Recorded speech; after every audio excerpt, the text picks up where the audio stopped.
ओम गण गणपते नमः। आज आप सुनेंगे श्री वाल्मीकि रामायण बालकांड का 9वां सर्ग। बोलिए गणेश भगवान की जय हो। बोलिए सियावर रामचंद्र भगवान की जय हो। पवन पुत्र हनुमान बाबा की जय हो। राम दरबार की जय हो।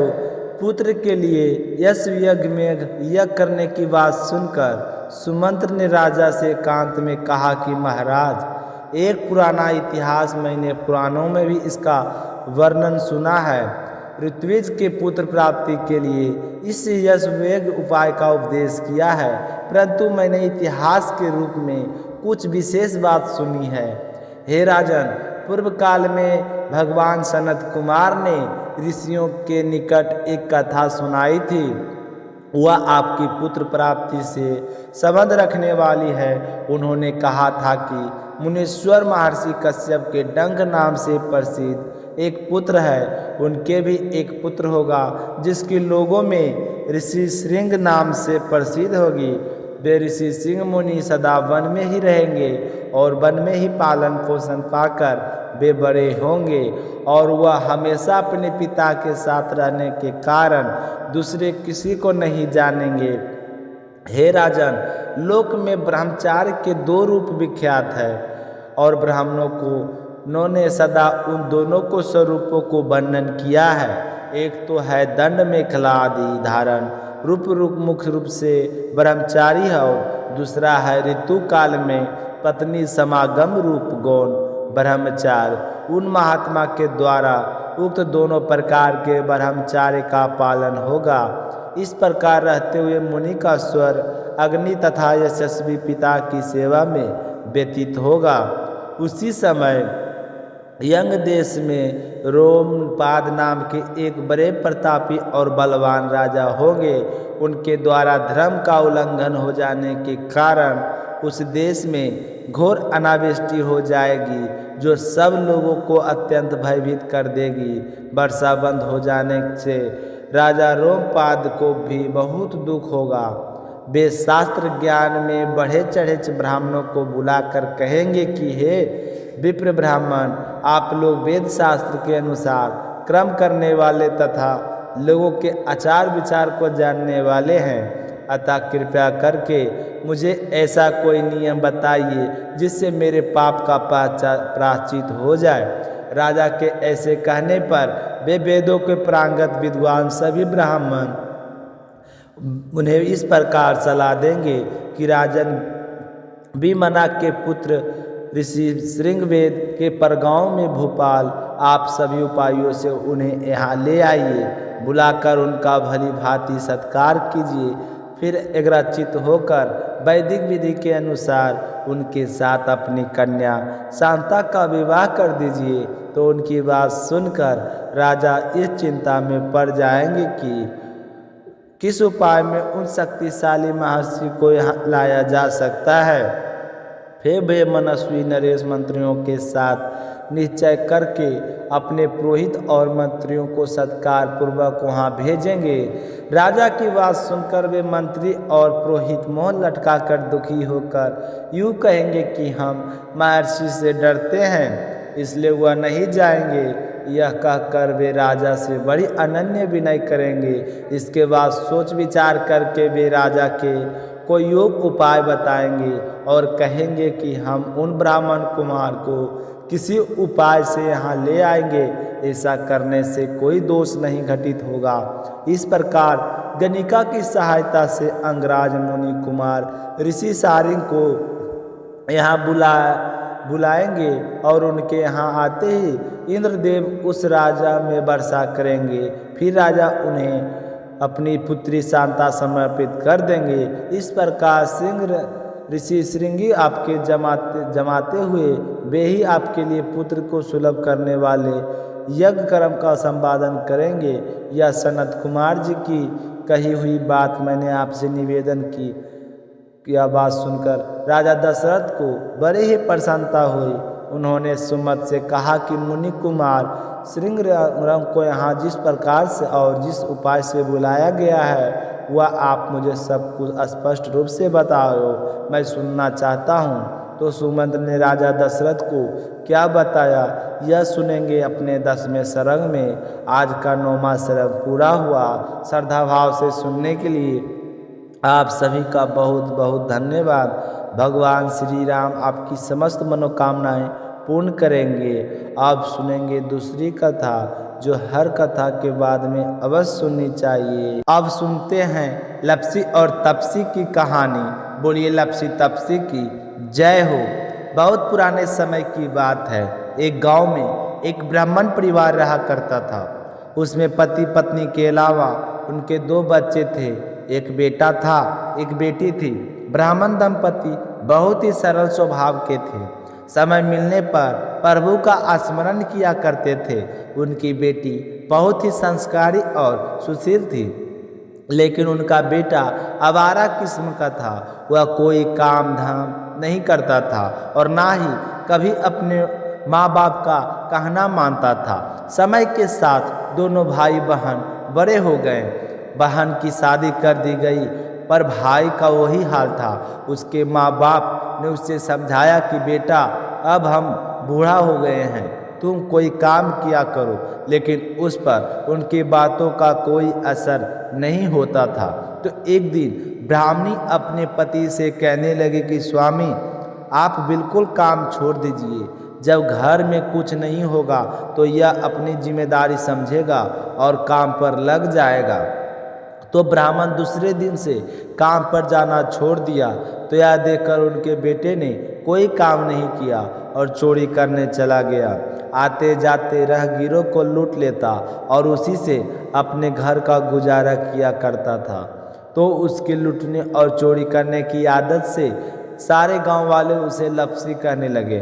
तो लप्सी की इस हरकत से उसके माँ बाप बहुत ही दुखी रहते थे, पर वह किसी की सुनने के लिए तैयार नहीं था। इसी तरह समय बीतता गया। एक दिन की बात है कि लप्सी एक पीपल के पेड़ पर बैठा था। तभी शिव पार्वती जी जा रहे थे। पार्वती माता गहनों से लदी हुई थी। तो लप्सी ने उन्होंने देखकर सोचने लगा कि शोहरत के कितने गहने हैं, आज यह सारे के सारे लूट लूँगा तो मुझे कई महीनों तक चोरी नहीं करने पड़ेगी।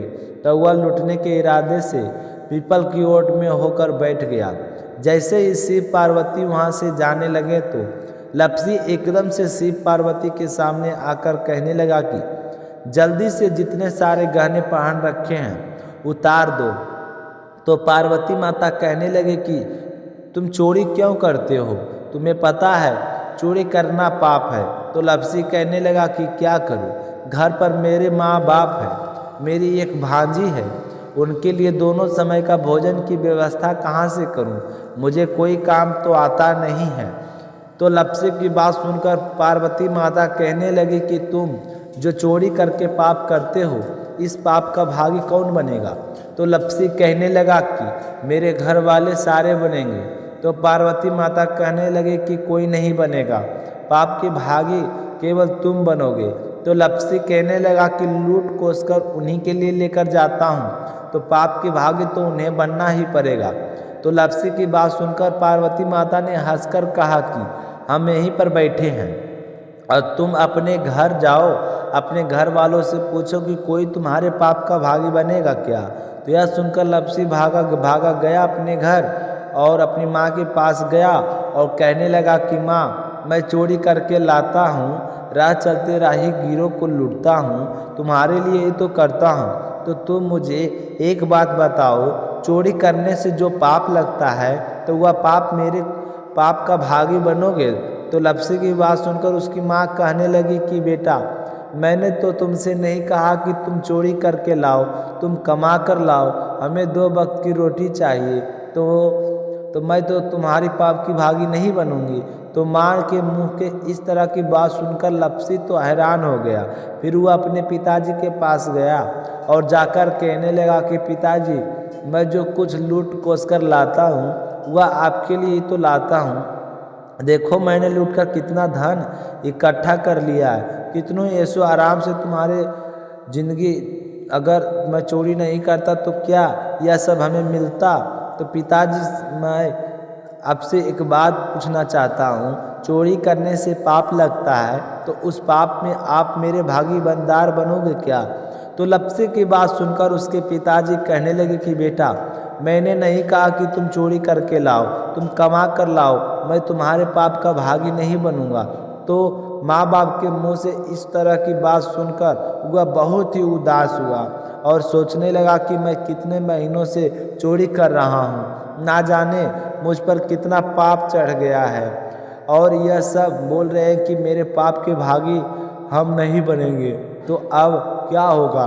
तो वह बड़े ही दुखी मन से शिव पार्वती से मिलने के लिए चल पड़ा।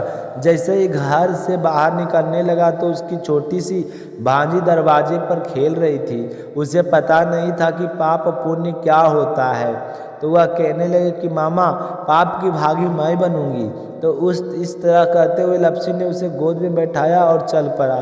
शिवजी भगवान और माता पार्वती के पास जाकर कहने लगा कि घर वालों ने पाप का भागी बनने से मना कर दिया है, और यह एक ही है जो पाप की भागी बनने को तैयार है। फिर लप्सी बड़े ही दीन स्वर में कहने लगा कि हे भगवान, मैं समझ गया हूँ कि चोरी करना पाप है। आज तक जो मैंने काम किया है वह बहुत ही गलत था, लेकिन इसका प्रायश्चित करना चाहता हूँ। अब तुम ही बताओ, मुझे मेरे पापों से मुक्ति कैसे मिलेगी? तो उसकी बात सुनकर शिव पार्वती बहुत ही खुश हुई और लप्सी को कच्चे सूत का एक छोटा सा गोला देते हुए कहा कि लप्सी, यह सूत लो और इस पीपल के चारों ओर परिक्रमा लगाओ। जब यह सूत समाप्त हो जाएगा तब तुम्हारे सारे पाप नष्ट हो जाएंगे। तो यह सुनकर लप्सी बहुत ही खुश हुआ। सोचने लगा कि छोटा सा गोला है, अभी लपेटकर घर चला जाऊंगा, कोई बात नहीं, बाद में कोई पाप नहीं करूंगा। फिर उसने अपनी भांजी को कंधे पर बैठाया और पीपल की परिक्रमा लगानी शुरू कर दी। अब भगवान को वह सूत खत्म कहाँ होने वाला था। लप्सी चक्कर लगाता गया पर वह सूत खत्म नहीं हुआ। चक्कर लगाते लगाते 1 महीने, 6 महीने, साल, पूरे 12 साल बीत गए, पर वह सूत खत्म नहीं हुआ। 12 साल बाद एक बार फिर शिव पार्वती जी वहाँ से गुजर रहे थे, तो पार्वती माता ने कहा कि स्वामी चलो लप्सी को चलकर देखते हैं। तो शिव जी कहने लगे कि चोरी करने वाला, लूटने वाला कब का चला गया होगा। तो पार्वती माता कहने लगी कि नहीं स्वामी, चलकर देखने में क्या जाता है, चलो एक बार देखते हैं। तो शिव पार्वती जी जैसे ही पीपल वृक्ष के पास आए तो देखा कि लप्सी तो अब भी चक्कर लगा रहा है। वह चारों ओर गहरी खाई हो गई है और लप्सी की बड़ी बड़ी दाढ़ी, मुंह से नाखून बढ़ गई है। तो यह देखकर पार्वती माता ने कहा कि देखो स्वामी, आप तो कह रहे थे कि वह कब का ही चला गया होगा, देखो इसके मन में कितना श्रद्धा भक्ति है। तो पार्वती की बात सुनकर शिव जी ने कहा कि चलो अभी देख लेता हूँ। तो यह देखकर शिव जी ने एक सोने का कड़ा लप्सी के आगे फेंक दिया। तो लप्सी ने झट से उसके पैर ऊपर कर लिया और फिर अचानक से उसका ध्यान शिव पार्वती जी की ओर गया। तो वह हाथ जोड़कर कहने लगा कि भगवान, अब तो मेरे पाप समाप्त हो गए होंगे, आप मुझे यहाँ से जाने की आज्ञा दीजिए, आपका यह सूत अभी तक खत्म नहीं हुआ है। तो शिव जी भगवान ने कहा कि तुम्हारे पाप कर्म भी अभी तक पूरे नहीं हुए हैं। तो शिव जी की बात सुनकर लप्सी कहने लगा कि भगवान, मुझे पूरे 12 वर्ष हो गए हैं आपकी भक्ति करते करते, और अब भी आप मुझ पर शक कर रहे हैं। तो शिव जी ने कहा कि अपना पैर उठाओ। तो जैसे ही लप्सी ने अपना पैर उठाया तो उसके पैर के नीचे सोने का कड़ा था। तो यह देखकर लप्सी शर्मिंदा हो गया और कहने लगा कि प्रभु, गलती हो गई है, मुझे माफ़ करो, आगे से मैं ऐसी गलती कभी नहीं करूँगा। तो शिव जी कहने लगे कि नहीं लप्सी, तुम्हारा पाप ऐसे पूरा नहीं हो सकता, अब तुम्हें 12 वर्ष तक और इसी तरह परिक्रमा करनी होगी, उसी के बाद तुम्हारे पाप समाप्त होंगे। यह कहकर शिव पार्वती वहाँ से चले गई और फिर से पीपल के पेड़ की परिक्रमा करता रहा। करते करते 12 साल बीत गए। 12 साल बाद में शिव पार्वती जी वहाँ पर आए तो उन्होंने देखा कि आज भी वहीं पर चक्कर लगा रहा है। तो शिव जी ने फिर उसके सामने सोने की अंगूठी फेंकी और उसने कोई ध्यान नहीं दिया। तो शिव जी ने भगवान प्रसन्न होकर कहने लगा कि हे लपसी, आज से तुम मेरी तपस्या करके तपसी बन गए हो। मैं तुम्हें वरदान देता हूँ कि तुम अपने जीवन में सारे सुखों को प्राप्त करेगा। और तूने 24 वर्ष तक मेरी भक्ति की है, इसका फल भी तुम्हें अवश्य मिलेगा। जो भी औरत गाय और कुत्ते की रोटी नहीं बनाएगी, उसका पुण्य फल तुझे मिलेगा। आंगन लीप कर दहलीज नहीं लिपेगी तो उसका पुण्य फल भी तुझे मिलेगा। अगर हमारे घर की बहन बेटी को हम सूट साड़ी या तिल बहन स्वरूप कुछ देते हैं तो उसके साथ मौली का धागा और कुछ रुपये नहीं देंगे तो उसका पुण्य फल भी तुम्हें ही मिलेगा। अगर कोई दिए से दिया जलाएगा तो उसका पुण्य फल भी तुझे ही मिलेगा। अगर व्रत और पूजा पाठ में सारी कहानी सुन ले और तुम्हारी कहानी ना सुने तो उसका पुण्य फल भी तुम्हें मिलेगा। कहा जाता है कि तभी से सुबह की पहली रोटी गाय की और सुबह की अंतिम रोटी छोटी बड़ी बहन को बनाई जाती है और शाम को अंतिम रोटी बड़ी बनाई जाती है जो कुत्ते को की होती है। और दिए से दिया कभी नहीं जलाया जाता है। और घर की बहन रोटियों को सूट और तिल के साथ बहन स्वरूप कुछ रुपये भी जरूर दिए जाते हैं। और उसी दिन से हर व्रत कथा के बाद लपसी तपसी की कहानी कही और सुनी जाती है। और कथा समाप्त होने पर कहा जाता है कि लपसी का फल लपसी को मिले, तपसी का फल तपसी को मिले। हमारी पूजा पाठ और हमारे व्रत और हमारी कहानी का पुण्य फल हमें मिले। बोली लपसी तपसी की जय हो। तो कथा सुनने वाली माता एवं बहनों से कथा कैसी लगी कमेंट करके ज़रूर बताइए। और अशोक वेदा चैनल को सब्सक्राइब नहीं किए हैं तो चैनल को सब्सक्राइब ज़रूर करें ताकि अशोक वेदा की परिवार आगे बढ़ सके। मिलते हैं अगले वीडियो में, तब तक अपना ख्याल रखिएगा। जय श्री कृष्णा, राधे राधे।